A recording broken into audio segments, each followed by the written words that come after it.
when Be-Eirol first met Mab-Aneirin and Weasel. "Watch out! That was right in my ear! Idiot red!"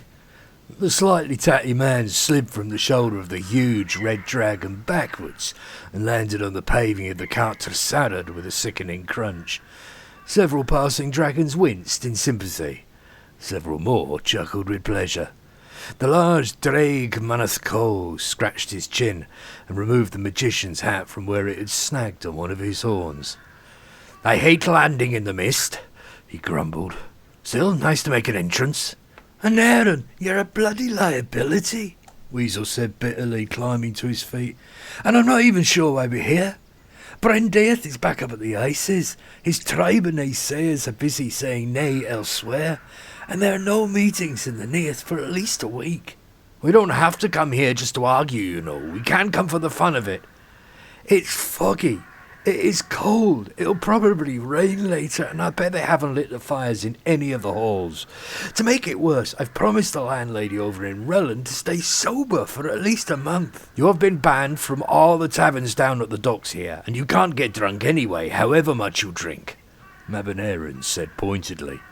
"Why do you insist on lying to the poor woman?" The two had been friends for nearly 600 years, and there really was very little they did not know about each other. "Now you really are just picking holes. So, dear Red, and I notice rather muddy friend, why are we here?" Weasel looked up into the dragon's massive face, but the eyes were distant and dreamy. "Aneirin?" No reaction. "Mr. Dragon?" "That is why," Mab-Aneirin said softly. "What is why?" With a barely tolerant groan, the short, wiry magician turned round and peered through the fog. "Oh, that is why.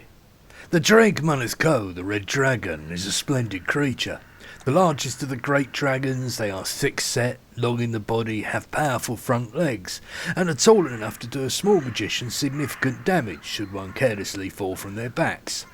As big as an average barn, their loud voices, louder personalities, and direct approach to the world and its problems have given them a formidable reputation. Despite this, Weasel pondered, their faces, though much bigger than his entire small frame, had a gentle, soft countenance.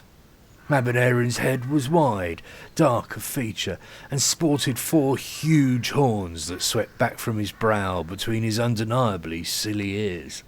It was a friendly face, a welcoming one with scarily intelligent eyes, but it wasn't beautiful. The current object of the red dragon's attention couldn't have been more different. Sea dragons, Draig Morglas, are some of the most beautiful creatures on dirt. Smaller than the red dragons, though still a mighty beast, they are slimmer in build, long in neck and face, with a crest of horns that flow delicately up and back from their heads, twisting slightly as if caught in the wind of flight.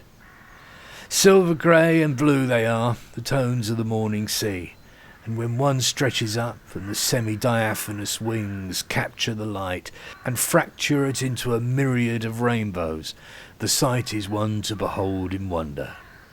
It would have worked better if the said young sea dragon had not been currently nibbling at the claws of one hand. "What are you looking at?"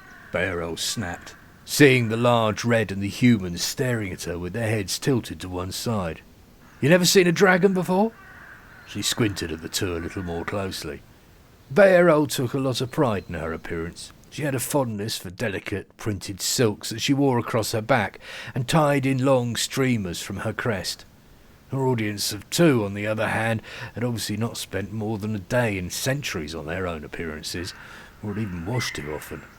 But then Mab-Aneirin and Neafa, as Weasel was more properly known, were also some of the fiercest debaters in the Neath, and their quest to find peace and accord between humans and dragons was as famous as it was ancient.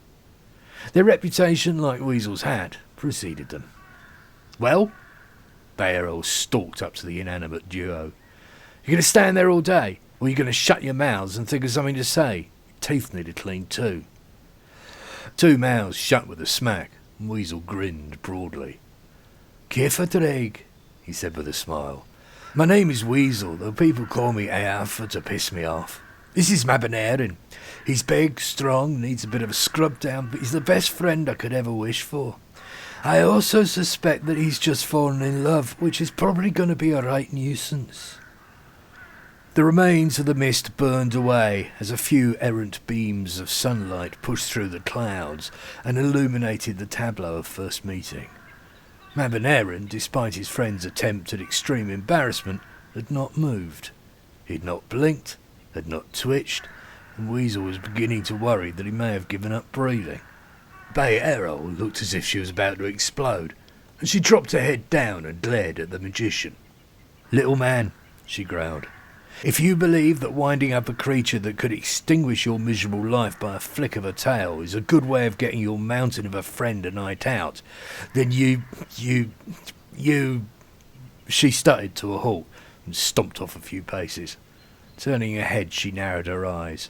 Pathetic males. As the sun warmed the great flagstones of the place of speech, the Sarad, Be-Eirol lifted her wings, raised her body and leapt into the sky, the sun dazzling brightly from her splendid white chest and tummy, the distinctive and unique characteristic that would identify her to all over the centuries to come. "She is beautiful," Mab-Aneirin said simply. It was the one argument he would ever make that would find no critics. Years later, after Mab-Aneirin died, Weasel would always remember with fondness that ridiculous incident on the ancient stones of Taken Island, when he and his friend both fell in love with the person who had become Be-Eirol, married to Be-Aneirin, and would be the best friend Weasel ever had.